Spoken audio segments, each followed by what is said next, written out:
I want to bring on my guest. We're joined with the man himself, Laith Marouf.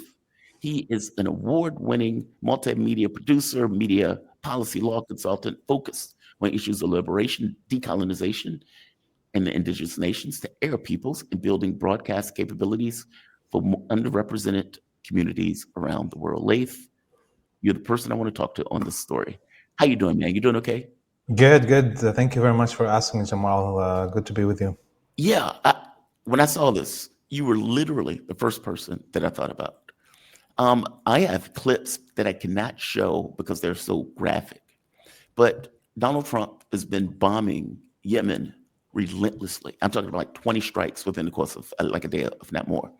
The last one he hit was what is called Ras Isa Port in Yemen.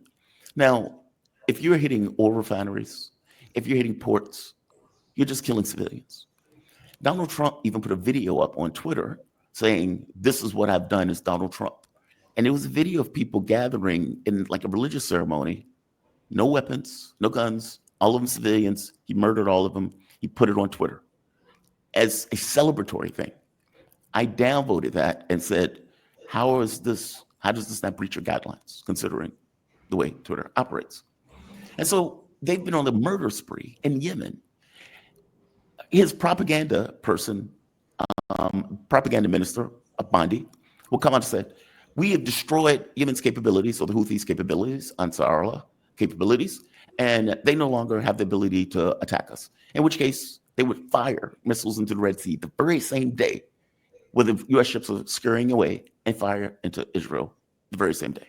So they have been completely incapable of stopping the Houthis. And so what they've decided upon, apparently, was just murder civilians en masse. In addition to the murdering civilians thing, you get this story come out. Saudi Arabia gets involved. Saudi Arabia, if you remember, was given the green light by Obama to go also on a killing spree over the course of several years, in which case they were not able to pacify the group.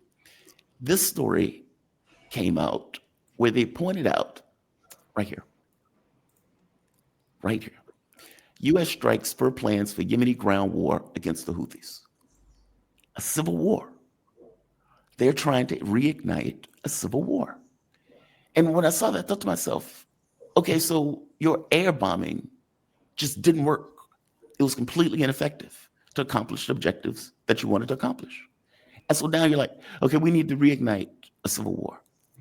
Can you give us a summary of how the Civil War started in the first place? And then I'm going to move to what the Trump administration is trying to do in this case and the effectiveness or why it hasn't been effective. But let's go to the first point first. How did the initial Civil War start in Yemen? Well, as part of the quote-unquote Arab Spring, which I would like to call the Arab Autumn, and the effect of all these demonstrations around the Arabic world, specifically in the republics, because remember, none of the monarchies that have been house slaves for the West since the 1940s have ever seen any change. And the only one that had demonstrations was Bahrain, and they were repressed severely, and the Saudi invading force occupied Bahrain basically and suppressed the population. So in general, the Arab Autumn was designed to destabilize all the Arab republics that managed to escape colonialism after World War II, whatever misfallings or problems they may have. This is really the objective of the Arab Spring. Now, what had happened in Yemen specifically is that the former president of Yemen, Saleh, was a Saudi puppet and basically was an American, vassal.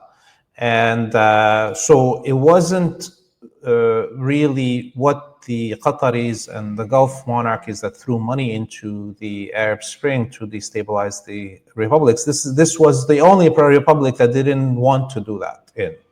And what ended up happening is that the population in Yemen, which is majority Shia, close to 90% of the population is Shia, and the majority of the population of Yemen lives in the mountain regions. They rebelled against Saleh, and led by the Ansarullah movement and other parties, including the Communist Party and others that rebelled against the former puppet president. And what we see is the geography of Yemen now has been the areas that are not mountainous and the coastal areas in the south is what the Saudis and the Emiratis were able to keep on holding on to, where while the mountain region where the majority of the population is, they were not able to take back through this antagonized civil war, quote unquote. But it's not civil war because it's Al Qaeda and ISIS and the Muslim Brotherhood, all funded and armed by the Emiratis and the Saudis, and the arrival of Sudani and Somali fighters and Blackwater and others, all of those guiding the war for more than 10 years against the will of the people of Yemen. Thank you for that. And that puts you in the mind of Libya, for example, Syria, where even though they may call it a civil war, you have all of these groups that are being funneled into the countries in order to either destabilize or go after the governments of those countries. And they would say it's a popular uprising. I remember when Gaddafi went down, and we were effectively funding jihadists in order to go in. And the US was like, this is a popular uprising. The people of Libya had enough. And so we're going to do now airstrikes in order to take down Gaddafi. That's pretty astonishing.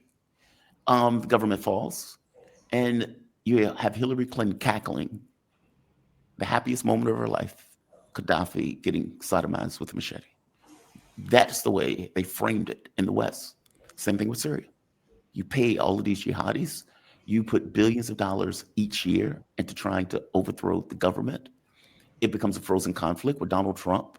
Yes, peacemaker Donald Trump effectively becomes Al-Qaeda's air force and says, if you bomb Idlib, we're going to get involved. In which case, they leave Idlib alone, creating this little terrorist haven that eventually explodes at the most inopportune moment with all of these people who are coming from outside of the country, who the US says, these are all Syrians in a popular uprising against Assad. It's the way they talk about it, right? It's the framing, it's the propaganda that they give for it. It's fascinating. All right, so the situation now is that effectively they're thinking, with these US airstrikes, we may now be able to gain ground. And that explains the Saudis here in this article by the Cradle, where they're pointing out that the Saudis got in on the attacks after the US started bombing. So what they couldn't accomplish on their own, now that the US is involved, the Saudis are like, okay, now we can get back involved. That is amazing. Now, give me your take on this. Am I getting this wrong? Am I misunderstanding this?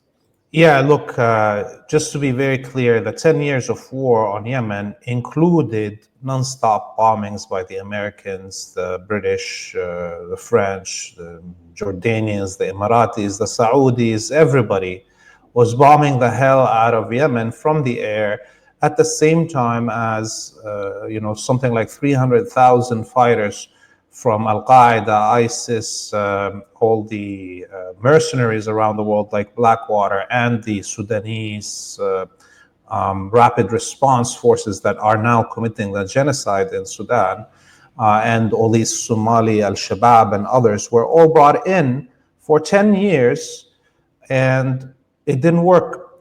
Yeah. So there's a lot of exaggeration right now about the possibility of any change on the ground in terms of control of territory with the arrival of Saudi troops, who are the most cowardly troops, probably equal in cowardice to Zionists. Okay, I don't know if some of your viewers have ever watched the videos of Ansarullah and Yemeni soldiers facing off with Saudi soldiers, and what happens every time. It's just a comedic scene always. Okay. There's a famous video. A war. I mean, what war has Saudi Arabia fought? Those guys aren't used to this. Yes, I mean Saudi Arabia's actual military is the Wahhabi death squads, Al Qaeda and Mhm. ISIS. Okay, and but the proper military of Saudi Arabia is nothing. Anyways, but so what did change today in the military confrontation than what was happening in the height of the war 5, 6 years ago? Is the entrance of the American super bombers, the B-2, and that's it, really. So, what can that change on the field that will make it more successful for the Saudis to invade? It's not going to change much. And so the targeting of civilians and civilian infrastructure, like the oil port, which led to the martyrdom of 17 workers, plus when the aid and paramedics were arriving, the Americans did the second round and killed all these aid workers, rescue workers. That's the only thing that the Americans can do. They've been targeting civilian neighborhoods in Sana'a and other parts of the country openly, just like the Israelis did in both Lebanon and Gaza. And is that going to change anything on the ground in terms of battle balance? No. Military balance? No. It's now with the Saudis stupidly openly entering like this. The last time, the reason the Saudis withdrew from continuing this war is because the Yemenis targeted the Saudi refineries, No. and something like 40% of all exports of Saudi Arabia were brought to a halt, and took close to 5 months to fix all the refineries and so on for the Saudis to be exporting again. So today, the Saudis made a huge mistake by doing this. And the fact that Saudi refinery ports on the Red Sea are being used to supply the gasoline and jet fuel, to the aircraft carriers. That means Saudi refineries are going to come under attack, and the Americans are just going to be paying more and more as a cost for this war, and they will gain nothing from it. If I remember correctly, they it was drones, I believe it was drones, where the Patriot systems didn't pick up. They were able to get all the way and knock down, I think it was like 5% of the oil that Saudi Arabia effectively was exporting, or 5% of the world's oil market. And people were like, okay, well, what the hell just happened? What happened to the Patriot batteries? Why weren't you able to hit those drones? Why weren't you able to detect through the drones?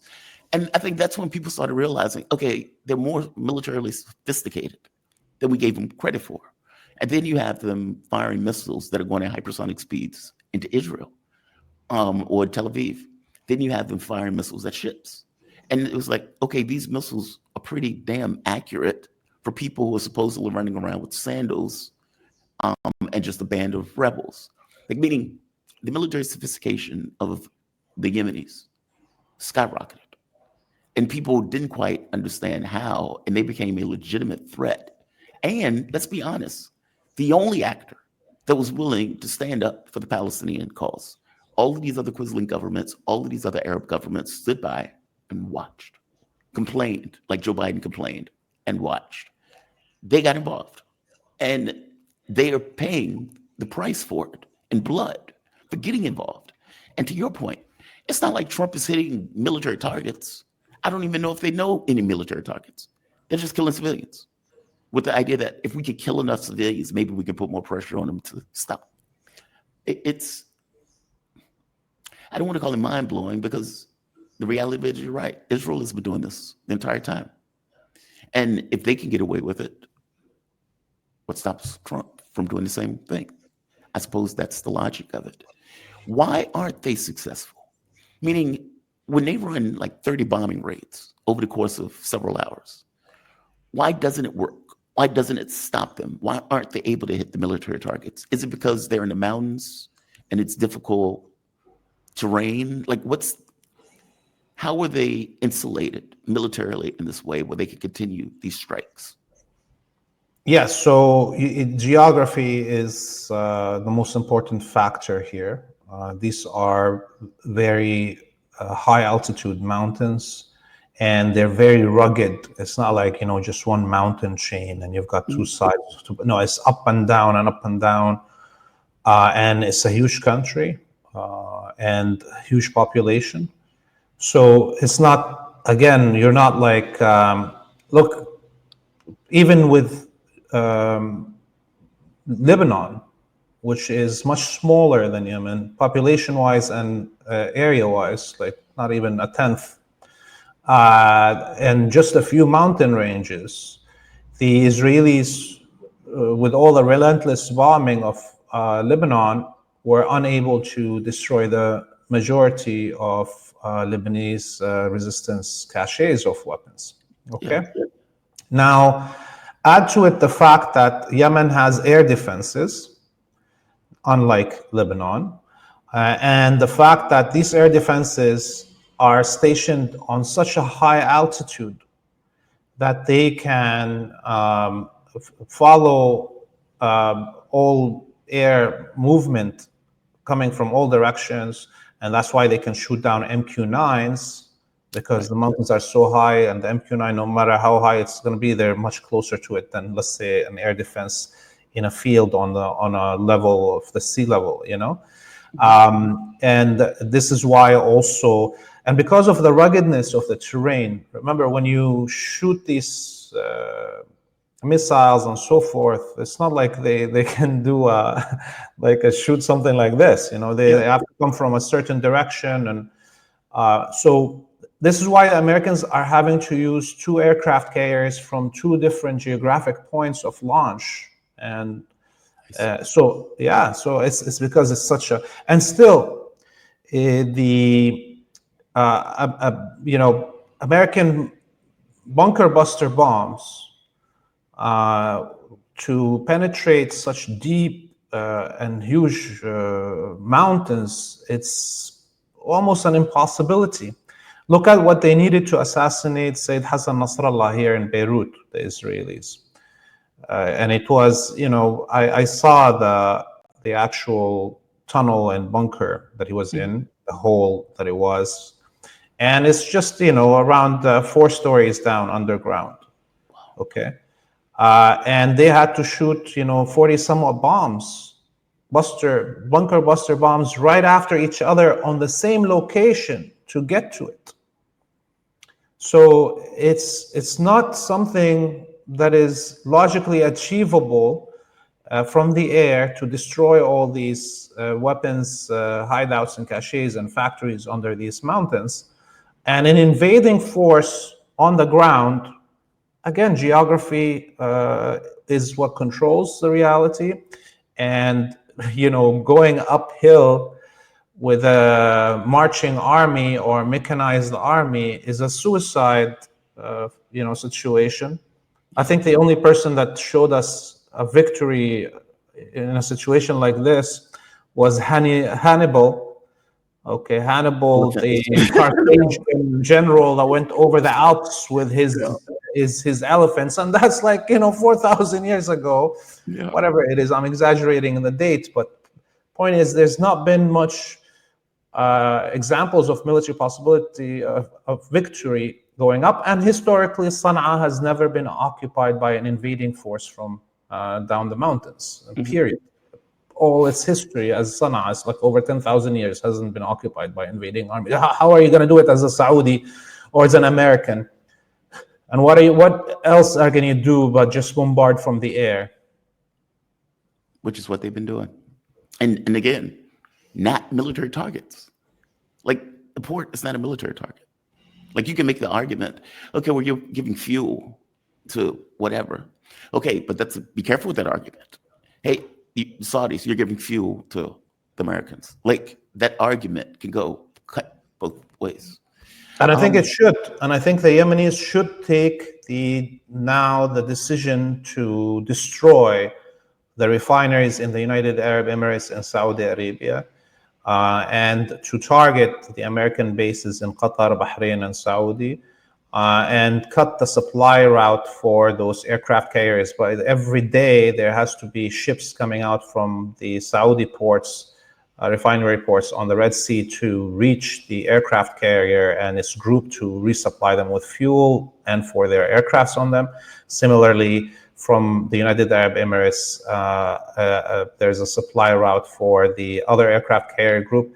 And if you take out those sources of resupply for the aircraft carriers, they will have to run. Create a cost. That's the entire point of the Red Sea operation, right? There needs to be a cost. If there's no cost, then the people don't care. So, no, I totally get it.